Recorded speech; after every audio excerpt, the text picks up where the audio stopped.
যেসব সংস্কারের প্রশ্নে ঐকমত্য অর্জিত হয়েছে তা কোনো প্রকার কাটাছেঁড়া ছাড়াই। প্রিয় দেশবাসী, সবাইকে আমার সালাম জানাচ্ছি। আসসালামু আলাইকুম। আমি আগেও বলেছি, আজ আবারও বলছি, এখন আমাদের একতাবদ্ধ থাকতে হবে যে কোনো মূল্যে। পরাজিত শক্তি এবং তাদের সহযোগীরা ওত পেতে বসে আছে আমাদের ছোবল মারার জন্য, আমাদের অগ্রযাত্রাকে রুখে দেওয়ার জন্য। আমরা তাদের কিছুতেই এই সুযোগ দেব না। আসুন আমরা আমাদের সম্মিলিত প্রচেষ্টায় প্রিয় মাতৃভূমির স্বাধীনতা, সার্বভৌমত্ব, আঞ্চলিক অখণ্ডতা ও জাতীয় মর্যাদার বিরুদ্ধে যে কোনো আঘাত প্রতিহত করার উদ্দেশ্যে প্রতিরোধের ঐক্যবদ্ধ সুদৃঢ় প্রাচীর গড়ে তুলি। আমরা চাই আগামী নির্বাচনে সবচেয়ে বেশি ভোটার, সবচেয়ে বেশি প্রার্থী ও দল অংশ নেক। এটা সবচেয়ে অবাধ, সুষ্ঠু ও নিরপেক্ষ নির্বাচন হিসেবে জাতির কাছে স্মরণীয় হয়ে থাকুক। দেড় যুগ পরে দেশে সত্যিকারের একটি জনপ্রতিনিধিত্বশীল সংসদ গঠিত হবে। বিপুল তরুণ গোষ্ঠী এবার জীবনে প্রথম ভোট দেওয়ার সুযোগ পাবে। এসব লক্ষ্যে প্রয়োজনীয় সকল পদক্ষেপ নেওয়ার জন্য আমরা জাতির কাছে অঙ্গীকারবদ্ধ। আমি দেশবাসীর প্রতি আহ্বান জানাই, আপনারা সকল রাজনৈতিক দল এবং আপনাদের এলাকার প্রার্থীদের কাছ থেকে সুনির্দিষ্ট অঙ্গীকার আদায় করে নেবেন, যেন আগামী সংসদের প্রথম অধিবেশনেই যেসব সংস্কারের প্রশ্নে ঐকমত্য অর্জিত হয়েছে তা কোনো প্রকার কাটাছেঁড়া ছাড়াই যেন তারা অনুমোদন করেন। আপনারা ওয়াদা আদায় করে নেবেন যে তারা বাংলাদেশের স্বাধীনতা, সার্বভৌমত্ব, আঞ্চলিক অখণ্ডতা এবং জাতীয় মর্যাদার প্রশ্নে কখনো কোনো প্রকার আপোষ করবেন না এবং দেশের বাইরের কোনো শক্তির কাছে দেশের স্বার্থ বিকিয়ে দেবেন না। আপনারা তাদের কাছে সুনির্দিষ্ট প্রতিশ্রুতি আদায় করে নেবেন এই মর্মে যে তারা কখনোই কোনো অবস্থাতেই আপনাদের গণতান্ত্রিক অধিকার ও মানবিক মর্যাদার ক্ষুণ্ণ করবেন না।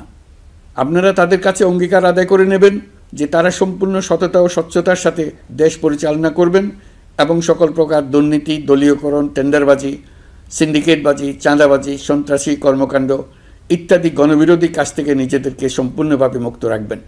আমি আপনাদের আবারও স্মরণ করিয়ে দিতে চাই যে এবারের নির্বাচন শুধু শান্তিপূর্ণ নির্বাচন করার বিষয় নয়, এটা ছাত্র জনতার অভ্যুত্থানের আকাঙ্ক্ষা, নতুন বাংলাদেশ গড়ার নির্বাচন। এই নির্বাচনে পরিচিত দলগুলিই থাকবে, তাদের পরিচিত মার্কাগুলিই থাকবে, কিন্তু ভোটারকে বের করে আনতে হবে যে এই মার্কার পেছনে আপনার কাছে ভোট প্রার্থীরা কে কতটুকু নতুন বাংলাদেশ গড়ার জন্য প্রস্তুত, কে কতটা প্রতিজ্ঞাবদ্ধ। আমরা যারা এই নির্বাচনে ভোটার হব তারা অত্যন্ত সৌভাগ্যবান এবং সৌভাগ্যবতী। আমরা একটা অনন্য ঐতিহাসিক ভূমিকা পালনের সুযোগ ও দায়িত্ব পাচ্ছি। আমরা জাতির নতুন যাত্রাপথ তৈরি করে দেওয়ার দায়িত্ব পাচ্ছি। আমরা নতুন রাজনৈতিক সংস্কৃতি সৃষ্টির মহান সুযোগটা পাচ্ছি। আমাদের সুচিন্তিত ভোটের মাধ্যমেই নতুন বাংলাদেশ নির্মিত হবে। শহীদদের রক্তদান সার্থক হবে। আশা করি বিষয়টা নিয়ে চিন্তাভাবনা করেই সবাই ভোট কেন্দ্রে যাব এবং দৃঢ়প্রত্যয়ে ভোট দেব। এখন থেকে ভাবনা চিন্তা শুরু করুন, আলোচনা শুরু করুন। এখন থেকে আপনাদের ভোটের গুরুত্বটা বুঝে নিন। আপনার এবারের ভোটের গুরুত্ব ঐতিহাসিক মানদণ্ডে দেখা হবে। প্রিয় দেশবাসী, আমাদের সবসময় মনে রাখতে হবে, পতিত ফ্যাসিবাদ ও তার দেশি বিদেশি দোসররা নতুন বাংলাদেশ গড়ার সম্মিলিত প্রচেষ্টাকে পদে পদে বাধাগ্রস্ত করার চেষ্টা চালিয়ে যাচ্ছে। তারা নানামুখী অপপ্রচারে লিপ্ত। তারা সবসময় চাইবে জুলাই অভ্যুত্থানের মাধ্যমে তৈরি হওয়া জাতীয় ঐক্যের শক্তিকে পরাভূত করতে, গণতান্ত্রিক আকাঙ্ক্ষা বাস্তবায়নের প্রচেষ্টাকে লাইনচ্যুত করতে এবং বাংলাদেশকে পুনরায় করায়ত্ত করতে। এই সিদ্ধান্তের ফলে বিশাল আকারের দুর্নীতি কমবে, রাজস্ব ব্যবস্থার দক্ষতা বাড়বে, স্বার্থের দ্বন্দ্ব কমবে এবং রাজস্ব আহরণের আওতা সম্প্রসারিত হবে। সেজন্য নাগরিক সেবা বাংলাদেশ এই নামে একটি সেন্টার পরিচালিত হচ্ছে। দেশের সর্বত্র, শহরে, হাটে বাজারে তরুণ তরুণীদের মাধ্যমে বেসরকারি ব্যবস্থাপনায় সার্ভিস সেন্টার স্থাপনের কাজ শুরু করেছে। এটি ঢাকা শহরে কয়েকটি সেবাকেন্দ্রের মাধ্যমে শুরু হয়েছে। প্রশিক্ষণপ্রাপ্ত স্থানীয় তরুণ উদ্যোক্তারা নাগরিক সেবা কেন্দ্র থেকে সাধারণ নাগরিকদের এনআইডি, পাসপোর্ট, লাইসেন্স, পুলিশের কাছে জিডি করা, কর ফাইলিং করা সহ বিভিন্ন সরকারি ডিজিটাল সেবা দেবেন। এর ফলে দালাল চক্রের খপ্পর থেকে মুক্তি পাওয়া যাবে। নানা রকম হয়রানি ও ভোগান্তি কমবে বলে আমরা আশাবাদী। এই প্রজেক্ট শূন্য বাজেটে আমরা শুরু করেছি। দেশের বিদ্যমান অব্যবহৃত সম্পদ ব্যবহার করেই সামনে এগিয়ে চলা সম্ভব, এটাই আমরা বাস্তবে করে দেখার চেষ্টা করছি। আমাদের চেষ্টা হচ্ছে প্রতিটি মন্ত্রণালয় থেকে যতগুলি সেবা এর আওতায় আনা যায় সবগুলোকে নিয়ে আসা। আমরা চেষ্টা করছি যাতে শিশু জন্মগ্রহণ করা মাত্রই তার জন্ম সনদ পেয়ে যায়, ওটাই হবে তার নাগরিক স্বীকৃতি এবং রাষ্ট্র কর্তৃক তার দায়িত্ব গ্রহণের অঙ্গীকার। ওইখান থেকেই যাবতীয় সকল সনদ সে তার নাগরিক অধিকার হিসেবে ক্রমাগতভাবে সম্মানের সঙ্গে পেতে থাকবে। এক অফিস থেকে আরেক অফিসে তার দৌড়াতে হবে না, দালালের পেছনে মাসের পর মাস ঘুরতে হবে না। বিদেশ সফরে গেলে সেখানকার প্রবাসী বাংলাদেশিরা প্রায় আমাদেরকে সরকারি সেবা পেতে নানা রকম দুর্ভোগের কথা জানান। প্রবাসীদের জন্য বিদেশে তাদের নিজ নিজ শহরে আমরা বেসরকারি উদ্যোগে পরিচালিত নাগরিক সেবা কেন্দ্র স্থাপনের উদ্যোগ নিচ্ছি। সেখান থেকে তারা পাসপোর্ট নবায়ন, জাতীয় পরিচয়পত্র ইত্যাদি সংগ্রহ করতে পারবেন। এগুলো কঠিন কাজ, এগুলোকে কঠিন করা হয়েছে, কিন্তু এখন সরকারের অভ্যন্তরে সাহসী ও উদ্যোগী সিনিয়র সচিব এবং ডিজিদের সহযোগিতায় অন্তর্বর্তী সরকারের মেয়াদকালে আমরা এটা সমাপ্ত করতে বদ্ধপরিকর। প্রিয় দেশবাসী, আপনারা জানেন ঐতিহাসিক অভ্যুত্থানের পর এই সরকার যখন দায়িত্ব গ্রহণ করে তখন দেশের অর্থনৈতিক অবস্থা ছিল ভয়াবহ। ভয়ঙ্করভাবে যুদ্ধবিধ্বস্ত দেশের অর্থনীতিও এতটা খারাপ থাকে না যতটা খারাপ করে দিয়েছে 16 বছরের লাগামহীন লুটপাটতন্ত্র। আশার বিষয় হচ্ছে শুধু ব্যাংক নয়, প্রত্যেকটি আর্থিক প্রতিষ্ঠান এখন ঘুরে দাঁড়িয়েছে। জনগণের আমানত এখন নিরাপদ। অর্থনীতির অধিকাংশ সূচক ইতিবাচক ধারায় ফিরে এসছে। আমাদের অর্থনীতির ইতিবাচক ধারা বিদেশি বিনিয়োগকারীদেরকেও আকৃষ্ট করছে। বৈদেশিক মুদ্রার রিজার্ভ শূন্যে নেমে যাওয়ার ভয়ে পতিত সরকার বিদেশি ব্যবসায়ীদের আয় নিজ দেশে নিতে দিচ্ছিল না। আমরা সেটা নিরসন করেছি, বৈদেশিক মুদ্রার রিজার্ভকে ইতিবাচক অবস্থায় নিয়ে আসতে পেরেছি। এই অর্থ বছরে আমরা চেষ্টা করেছি এমন একটি বাজেট দিতে যা সত্যিকার অর্থে জনকল্যাণমুখী হয়। দেশের ইতিহাসে প্রথমবারের মতো একটি বাজেট তার আগের বছরের চেয়ে ছোট হয়েছে। প্রবৃত্তিকেন্দ্রিক ধারণা থেকে সরে এসে আমরা চেষ্টা করেছি সামগ্রিক উন্নয়নের ধারণায় জোর দিতে। এই বাজেট প্রথাগত ভৌত অবকাঠামো তৈরির খতিয়ান নয়। এই বাজেটে প্রাধান্য দেওয়া হয়েছে মানুষকে। নজরদারি বৃদ্ধির ফলে রপ্তানি আয় বেড়েছে। অর্থনীতির দুঃসময়ে আমাদের প্রবাসী ভাই বোনেরা রেমিটেন্স যোদ্ধা হিসেবে এগিয়ে এসছেন, যার ফলে রেমিটেন্স প্রবাহ উল্লেখযোগ্যভাবে বৃদ্ধি পেয়েছে। আমি জাতির পক্ষ থেকে সকল রেমিটেন্স যোদ্ধাকে কৃতজ্ঞতা জানাচ্ছি। স্বৈরাচারী সরকারের পতনের পর অর্থ পাচার রোধে কঠিন পদক্ষেপ নিয়েছে অন্তর্বর্তী সরকার। এছাড়া পুরনো আমদানির দায় পরিশোধ হওয়ায় বৈদেশিক মুদ্রার রিজার্ভের উপরও চাপও কমেছে। রাজস্ব আদায় বাড়ানোর জন্য পূর্ব ঘোষণা অনুযায়ী জাতীয় রাজস্ব বোর্ড NBR ভেঙে অর্থ মন্ত্রণালয়ের অধীনে রাজস্ব নীতি বিভাগ এবং রাজস্ব ব্যবস্থাপনা বিভাগ নামে দুটি স্বতন্ত্র বিভাগ প্রতিষ্ঠা করা হয়েছে।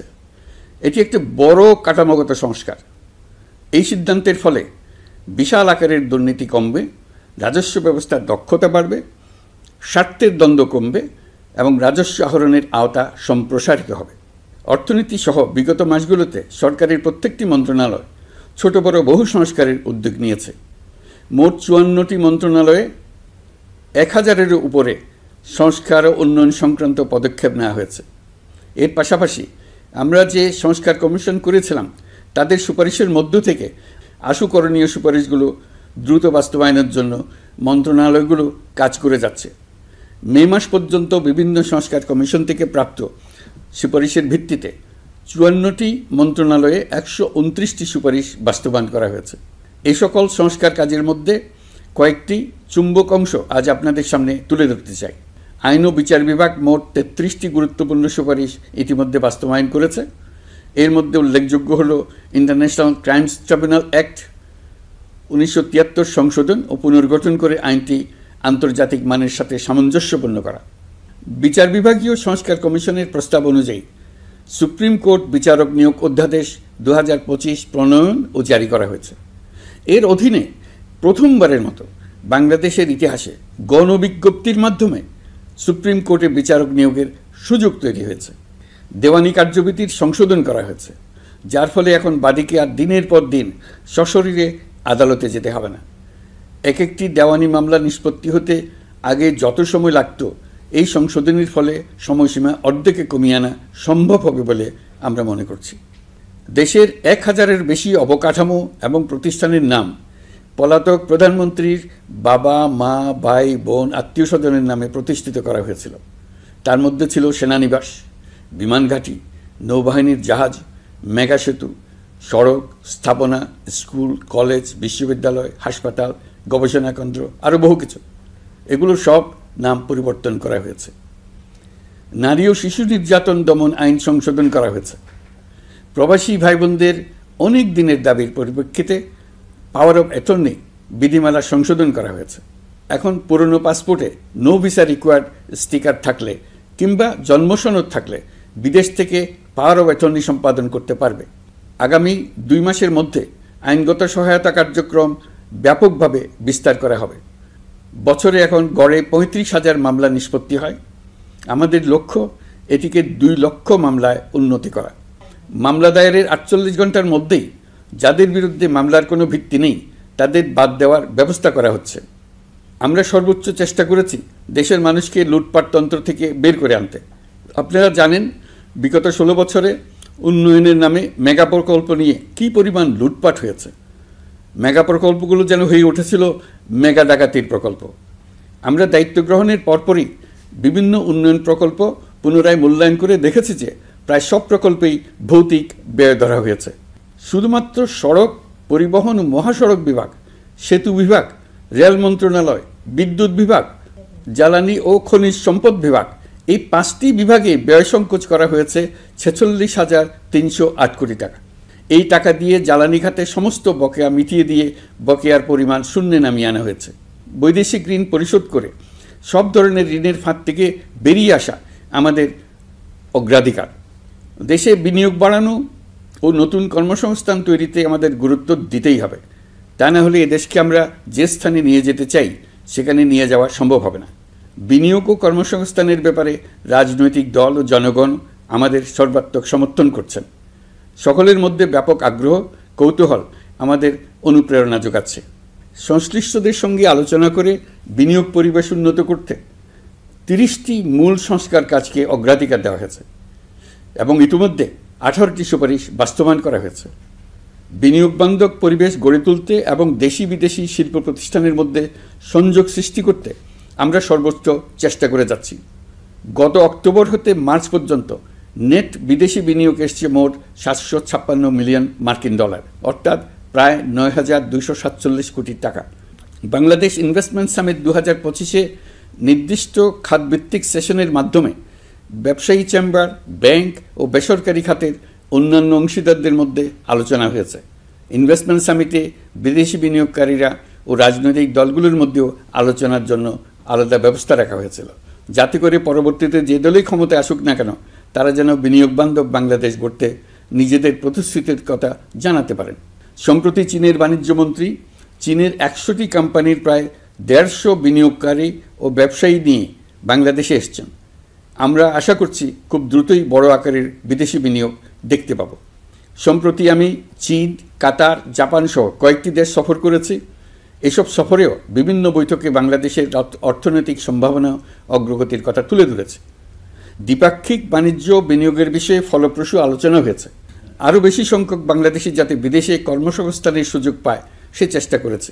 বাংলাদেশে কাতারি বিনিয়োগকারীদের জন্য একটি বিশেষ অর্থনৈতিক অঞ্চল গড়ে তোলার বিষয়ে আমাদের মধ্যে আলোচনা হয়েছে। বাংলাদেশের লাখো লাখো ছেলেমেয়েরা মাদ্রাসায় পড়াশোনা করে, তাদের জন্য প্রযুক্তি শিক্ষা ও বিদেশি ভাষা শিক্ষা চালু করতে আমরা কাতার চ্যারিটির সাহায্য চেয়েছি। এই সফরে 2 দেশের মধ্যে অর্থনৈতিক বিনিয়োগ ও অন্যান্য সহযোগিতার ক্ষেত্রে 6টি সমঝোতা স্মারক অর্থাৎ MOU স্বাক্ষর হয়েছে। বাংলাদেশের কর্মশক্তির দক্ষতা বৃদ্ধি এবং জাপানে তাদের কর্মসংস্থান সহজতর করার লক্ষ্যে জাপানের সঙ্গে আমরা 2টি সমঝোতা স্মারকে স্বাক্ষর করেছি। জাপানের শ্রমিক সংকট রয়েছে। আমরা আগামী 5 বছরে জাপানে 1 লক্ষ কর্মী পাঠানোর চুক্তি সই করেছি। এর চাইতে আরও বেশি শ্রমিক ক্রমাগতভাবে পাঠানোর আয়োজন করে এসছে। প্রিয় দেশবাসী, 1971 সালে বাংলাদেশ স্বাধীন হওয়ার পর অর্থনৈতিকভাবে আমাদের যে উন্নতির শিখরে থাকার কথা ছিল, বিশ্বের কাছে মাথা উঁচু করে দাঁড়াবার কথা ছিল, সেই উচ্চতায় আমরা পৌঁছতে পারিনি। আমরা চাই বাংলাদেশ দক্ষিণ এশিয়ার অর্থনৈতিক প্রাণকেন্দ্র হিসেবে প্রতিষ্ঠিত হোক। এই কারণে বিনিয়োগ পরিষেবার উন্নয়নের পাশাপাশি বন্দরের সক্ষমতা বাড়াতে উদ্যোগ নিয়েছি। এটা করা সম্ভব না হলে দেশের কোটি কোটি মানুষের বেকারত্ব ঘুচবে না, অর্থনৈতিক সংকট রয়েই যাবে। চট্টগ্রাম বন্দর নিয়ে অনেকের মধ্যে কৌতূহল তৈরি হয়েছে। মাঝে মাঝে এমন কথাও শুনেছি যে এই বন্দর বিদেশিদেরকে নাকি দিয়ে দেওয়া হচ্ছে। আমি আগেও জানিয়েছি, চট্টগ্রাম বন্দর হলো বাংলাদেশের অর্থনীতির হৃৎপিণ্ড। বর্তমানে এই হৃৎপিণ্ড অতি দুর্বল। এখন যে অবস্থায় আছে সেই অবস্থায় তাকে রেখে দিলে আমাদের অর্থনীতিকে সামনে এগিয়ে নিয়ে যাওয়া সম্ভব হবে না। এই হৃৎপিণ্ডকে বড় করতে হবে, মজবুত করতে হবে, সুঠাম করতে হবে। তা করতে হলে বহু উদ্যোগ গ্রহণ করতে হবে, অভিজ্ঞদের সাহায্য লাগবে। আমরা যাদের সঙ্গে যোগাযোগ করেছি তারা বন্দর ব্যবস্থাপনায় বিশ্বের সেরা, সবচেয়ে অভিজ্ঞ। তারা ইউরোপ, কানাডা, অস্ট্রেলিয়া, চীন, দক্ষিণ কোরিয়া, ভারত, পাকিস্তান, তুরস্ক, মধ্যপ্রাচ্য ও আফ্রিকা সহ বিশ্বজুড়ে বন্দর পরিচালনা করে। তাদের কাজ বন্দর ব্যবস্থাপনা। আমাদের লক্ষ্য হলো বন্দর ব্যবস্থাপনার কাজ যত তাড়াতাড়ি সম্ভব তাদের কাছ থেকে শিখে নেওয়া। আমি গ্যারান্টি দিয়ে বলতে পারি, যদি 31 সালের মধ্যে আমরা বন্দরের কাজ শিখে ফেলি, এর পরবর্তী 5 বছরে অর্থাৎ 36 সালের মধ্যে পৃথিবীর যত দেশে যত বন্দর এই কোম্পানিগুলো চালায় তাদের বহু বন্দর এই বাংলাদেশিরাই পরিচালনা করবে। আপনারা যে বন্দরেই পা দেবেন দেখবেন সেখানে বাংলাদেশিরা আছেন। বহু লোকের কর্মসংস্থান হবে, বহু লোকের উপরে ওঠার সুযোগ হবে। তাদের নিজেদের প্রয়োজনেই তারা আমাদের চাকরি দেবে। আগে যে কোনো জাহাজে চড়লে দেখতাম জাহাজের নাবিক চট্টগ্রামের কিংবা সিলেটের। বন্দরের কাজ একবার শিখে নিতে পারলে ভবিষ্যতে আমরা যে বন্দরে যাব না কেন দেখব সেখানে চট্টগ্রাম, নোয়াখালী, সিলেট আর বরিশালের লোক, বাংলাদেশের লোক। আমাদের বন্দর যদি আধুনিক হয় তা শুধু বাংলাদেশের অর্থনীতিতেই ভূমিকা রাখবে না, বরং আমরা নেপাল, ভুটান সহ পার্শ্ববর্তী সকল দেশের অর্থনীতিতে ইতিবাচক ভূমিকা রাখতে সক্ষম হব। এই বন্দরই হবে অঞ্চলের অর্থনীতির সমৃদ্ধির চাবিকাঠি। কুমিরা থেকে টেকনাফ পর্যন্ত নানা বন্দরের কর্মচাঞ্চল্যে সমগ্র উপকূল অঞ্চল দক্ষিণ এশিয়ার একটি গুরুত্বপূর্ণ অর্থনৈতিক প্রাণকেন্দ্র হিসেবে প্রতিষ্ঠিত হবে। এই পুরো অঞ্চলে অনেকগুলো শিল্পাঞ্চল গড়ে উঠবে শুধু সমুদ্রের সান্নিধ্য এবং তার ব্যবহারের দক্ষতার কারণে। তার সঙ্গে গড়ে উঠবে আরেকটি নতুন শিল্প, আধুনিক পদ্ধতিতে সমুদ্রে মাছ পালন, আহরণ ও প্রক্রিয়াজাতকরণের শিল্প। এটি আরেকটি নতুন জগৎ সৃষ্টি করবে। এই ব্যাপারে আমরা আমাদের বন্ধু দেশগুলোর সঙ্গে আলোচনা শুরু করেছি এবং তারা উৎসাহ সহকারে সাড়া দিয়েছেন। বন্দর ব্যবস্থাপনার জন্য আমরা যাদেরকে আনছি তারা পৃথিবীর যেসব দেশে কাজ করে সেসব কোনো দেশেরই সার্বভৌমত্ব, জাতীয় নিরাপত্তা হুমকির মুখে পড়েনি। আমি দেশবাসীর প্রতি আহ্বান জানাই, আপনারা নিজেদেরকে ভিত্তিহীন বিরোধিতা এবং অপপ্রচারের শিকার হতে দেবেন না। অন্তর্বর্তীকালীন সরকারের বন্দর ব্যবস্থাপনার উদ্যোগে আপনাদের দৃঢ় সমর্থন অব্যাহত রাখুন। যারা বিরোধিতা করছে তাদের প্রতিহত করুন। আপনারা জানেন আমাদের দেশে এখন 12 লক্ষ রোহিঙ্গা বসবাস করছে। প্রায় 1 লাখ রোহিঙ্গা এসছে 2023 সাল থেকে 2024 সালের সেপ্টেম্বর সময়কালে, যখন রাখাইন রাজ্যে ব্যাপক যুদ্ধাবস্থা বিরাজ করছিল। সেখানে চলমান সংঘাত ও মানবিক পরিস্থিতির কারণে এখনও অনেকে আসতে চেষ্টা করছেন। রোহিঙ্গাদের বাংলাদেশে আসা বন্ধ করতে এবং যারা ইতিমধ্যে বাংলাদেশে অবস্থান করছেন তাদের প্রত্যাবাসনের জন্য আমরা উদ্যোগ নিয়েছি। আমরা যখন দায়িত্ব গ্রহণ করেছিলাম তখন রোহিঙ্গা ইস্যুটিকে প্রায় মৃত অবস্থায় পেয়েছিলাম। আন্তর্জাতিক এজেন্ডা থেকে ইস্যুটি ঝরে পড়েছিল। সেই অবস্থা থেকে আমরা ইস্যুটিকে বিশ্ববাসীর দৃষ্টির সম্মুখভাবে নিয়ে আসতে পেরেছি। আমি গত বছর সেপ্টেম্বর মাসে জাতিসংঘ সাধারণ পরিষদে রোহিঙ্গা বিষয়ক একটি আন্তর্জাতিক সম্মেলন অনুষ্ঠানের আহ্বান জানিয়েছিলাম। আপনারা জেনে খুশি হবেন, জাতিসংঘের সকল সদস্য রাষ্ট্র এই বিষয়ে একমত হয়েছেন এবং তারা একটি উচ্চ পর্যায়ের আন্তর্জাতিক সম্মেলন আয়োজনের সিদ্ধান্ত নিয়েছে। এই বছর সেপ্টেম্বর মাসে যুক্তরাষ্ট্রের নিউ ইয়র্কে এই সম্মেলনটি অনুষ্ঠিত হবে। একই সাথে রোহিঙ্গাদের প্রত্যাবাসনের জন্য আমরা আন্তর্জাতিক জনমত গঠন করতে পেরেছি। গত মার্চ মাসে বাংলাদেশ সফরে এসে জাতিসংঘের মহাসচিব অ্যান্টোনিও গুতেরেস পরিষ্কারভাবে ঘোষণা করেছেন যে মিয়ানমারের প্রত্যাবাসনই রোহিঙ্গা সমস্যার একমাত্র সমাধান। প্রত্যাবাসনের বিষয়ে আরেকটি বড় অগ্রগতি হচ্ছে মিয়ানমার সরকার কর্তৃক প্রত্যাবাসনযোগ্য রোহিঙ্গাদের সর্বপ্রথম তালিকা ঘোষণা। গত এপ্রিল মাসে ব্যাংককে বিমস্টেক সম্মেলনের সাইডলাইনে আলোচনার সময় মিয়ানমার সরকার প্রথমবারের মতো 1,80,000 রোহিঙ্গা প্রত্যাবাসনযোগ্য বলে ঘোষণা করেছে। রোহিঙ্গাদের প্রত্যাবাসনে ও আমাদের সীমান্তের নিরাপত্তা নিশ্চিত করতে মিয়ানমারের সরকার সহ সেখানকার বিদ্রোহী গোষ্ঠীর সাথে আনুষ্ঠানিক ও অনানুষ্ঠানিক যোগাযোগ রাখা হচ্ছে। আমরা যত দেশেই সফর করেছি সব দেশেই রোহিঙ্গা সংকট মোকাবেলায় রাষ্ট্রীয় নেতা ও সরকারের প্রতিনিধিদের সঙ্গে আলোচনা করেছি, তাদের সহযোগিতা চেয়েছে। তারা ইতিবাচকভাবে আমাদের আহ্বানে সাড়া দিয়েছেন। জাতিসংঘের মহাসচিব গত মার্চ মাসে ঢাকা সফরকালে রাখাইন রাজ্যে মানবিক বিপর্যয়ের মোকাবেলার জন্য একটি ত্রাণ চ্যানেলের প্রস্তাব করেছিলেন। তিনি বলেছিলেন এই প্রস্তাবটি রোহিঙ্গাদের প্রত্যাবাসনে সহায়ক হবে। বিষয়টি প্রস্তাব পর্যায়ে রয়ে গেছে। আমরা লক্ষ্য করেছি রাখাইনের জন্য বাংলাদেশ করিডোর দিয়ে দিয়েছে বলে একটা অপপ্রচার চালানো হচ্ছে। আমি সুস্পষ্টভাবে বলছি, এটা সর্বৈব মিথ্যা। এটা চিলে কান নিয়ে যাওয়ার গল্প।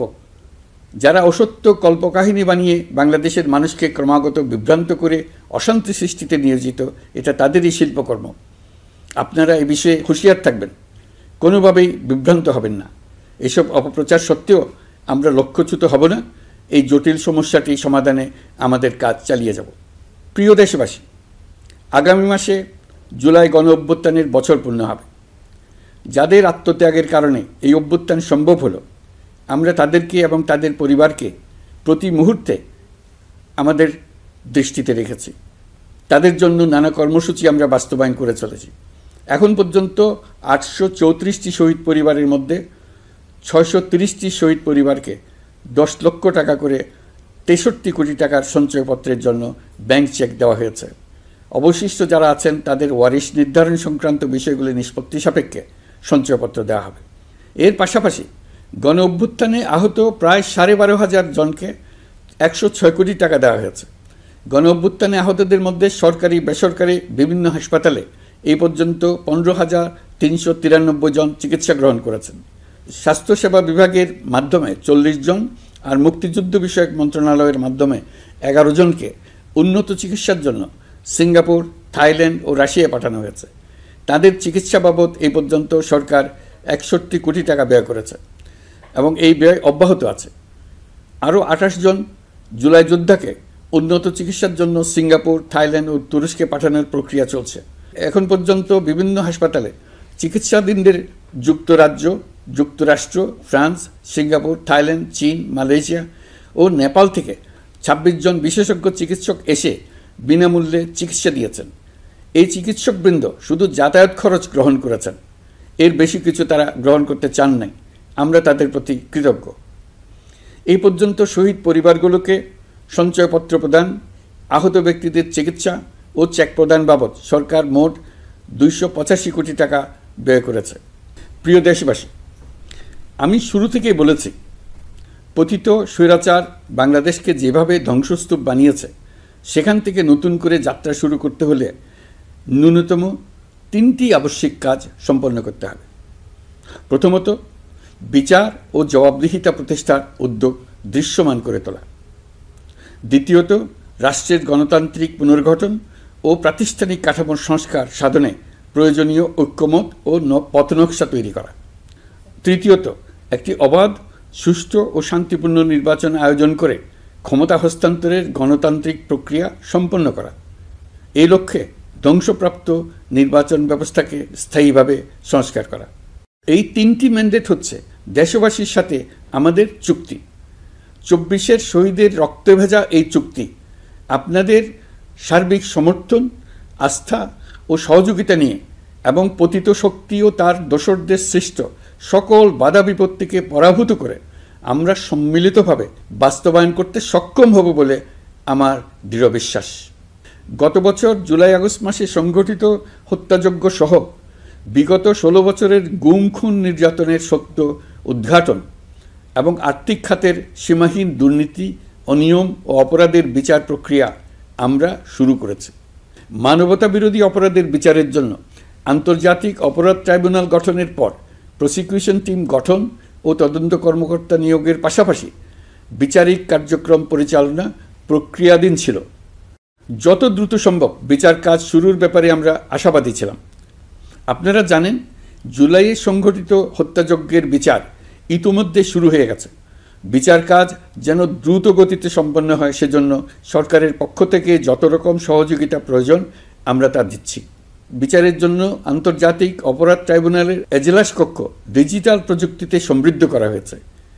ইতিহাসে প্রথমবারের মতো কোনো বিচার পর্ব আদালতের অনুমতিক্রমে সরাসরি কিংবা রেকর্ডকৃত পদ্ধতিতে গণমাধ্যমে প্রচারিত হচ্ছে। আমরা বিশ্বাস করি এতে করে বিচার বিভাগের প্রতি মানুষের আস্থা বাড়বে, বিচার নিয়ে অপপ্রচার বন্ধ হবে। প্রসিকিউশন বলছে, বিগত সরকার পতনের পর তাদের আজ্ঞাবহ ব্যক্তিরা বিভিন্ন গুরুত্বপূর্ণ সাক্ষ্য প্রমাণ বিনষ্ট করার চেষ্টা করেছে। থানা, হাসপাতাল সহ গুরুত্বপূর্ণ স্থানের দলিলপত্র পুড়িয়ে বা লুকিয়ে নষ্ট করার চেষ্টা করা হয়েছে। বিভিন্ন অপরাধমূলক স্থাপনার আকার, আকৃতি, দেয়াল ইত্যাদি ভেঙে এবং বিকৃত করে প্রমাণ লুকানোর চেষ্টা করা হয়েছে। বিভিন্ন ডিজিটাল এভিডেন্স যেমন ভিডিও, অডিও, ইন্টারনেট ডেটা, যেগুলো ডিলিট বা ধ্বংস করার চেষ্টা করা হয়েছে, তদন্ত কর্মকর্তারা সর্বাধুনিক প্রযুক্তি ব্যবহার করে সেগুলো রিকভার এবং রেস্টোর করার কাজ করছেন। এই কাজে আমরা দেশবাসীর কাছেও সহযোগিতা কামনা করছি। স্বৈরাচারী সরকারের আমলে গত 16 বছরে রাজনৈতিক ভিন্নমত দমনের জন্য বিপুল সংখ্যক মানুষকে গুম করা হয়েছিল। এই মানুষগুলোকে এমন সব বন্দিশালায় আটকে রাখা হয়েছিল যাদের কোনোটির আয়তন ছিল মাত্র 3 ফিট বাই 3 ফিট। গুমের ঘটনা তদন্ত ও এই ভয়াবহ অপরাধের সঙ্গে যারা জড়িত তাদের বিচারের জন্য একটি স্বাধীন গুম সংক্রান্ত কমিশন নিরলসভাবে কাজ করে যাচ্ছে। তারা গুমের এমন রোমহর্ষক ঘটনা আবিষ্কার করেছে যা নিষ্ঠুরতার চূড়ান্ত সীমা ছাড়িয়ে গেছে। মানুষকে পেট কেটে সিমেন্টের বস্তা ঢুকিয়ে নদীতে ডুবিয়ে দেওয়া হতো, ইঞ্জেকশন দিয়ে অজ্ঞান করে জ্বলন্ত ইটভাটায় নিক্ষেপ করা হতো, ট্রেন ও গাড়ির নিচে ছুঁড়ে ফেলা হতো। কমিশন এখন পর্যন্ত 2টি অন্তর্বর্তীকালীন প্রতিবেদন জমা দিয়েছে। তারা এখনও প্রতিনিয়ত নতুন অভিযোগ পাচ্ছে। ইতিমধ্যে গুমের তদন্ত কার্যক্রমের জন্য ঢাকা শহরে 3টি, চাঁপাইনবাবগঞ্জ ও বগুড়া জেলায় 3টি গুমের কেন্দ্র পরিদর্শন ও সাক্ষ্য গ্রহণ করা হয়েছে। তদন্ত কাজে মানুষের সম্পৃক্ততা বাড়াতে বিশ্ববিদ্যালয়, মাদ্রাসা পর্যায়ে গণশুনানি গ্রহণ করা হয়েছে। মোট 8 শতাধিক শিক্ষার্থী, শিক্ষক, সাধারণ মানুষ গণশুনানিতে অংশ নিয়েছেন। গুম সংক্রান্ত বেশ কিছু অভিযোগ ইতিমধ্যে আন্তর্জাতিক অপরাধ ট্রাইব্যুনালের তদন্ত সংস্থার কাছে জমা হয়েছে। এছাড়াও এই সংক্রান্ত একটা আইন প্রণয়নের কাজ প্রায় শেষ পর্যায়ে আছে। অল্প কিছুদিনের মধ্যেই এটি চূড়ান্ত হবে বলে আশা করছি। গত 16 বছর ধরে এদেশের প্রতিটি স্তরে অপরাধ, অনিয়ম, দুর্নীতির ভাইরাস ছড়িয়ে পড়েছিল। এই রোগাক্রান্ত রাষ্ট্র ব্যবস্থাকে রোগমুক্ত করে জনগণের কল্যাণমুখী করতে হলে আমাদের রাজনৈতিক দলগুলোর সক্রিয় অংশগ্রহণ জরুরি। আমরা দায়িত্ব নেবার পর থেকেই রাজনৈতিক দলগুলোর সাথে নিয়মিত যোগাযোগ রেখেছি। বিভিন্ন ইস্যুতে রাজনৈতিক নেতাদের সঙ্গে আলাদা এবং একত্রিতভাবে বৈঠক করেছি। সর্বশেষ গত মাসের শেষ সপ্তাহেও বিভিন্ন রাজনৈতিক দলের নেতৃবৃন্দের সঙ্গে আমি বৈঠক করেছি এবং চলতি সপ্তাহে জাতীয় ঐক্যমত কমিশনের 2য় পর্বের আলোচনা শুরু করেছি। সরকার পরিচালনায় তারা তাদের গুরুত্বপূর্ণ মতামত তুলে ধরেছেন। রাজনৈতিক দলগুলো শুরু থেকে আমাদের সাথে সহযোগিতা করে আসছেন এবং সবসময় তারা সহযোগিতা অব্যাহত রাখার প্রতিশ্রুতি দিয়েছে।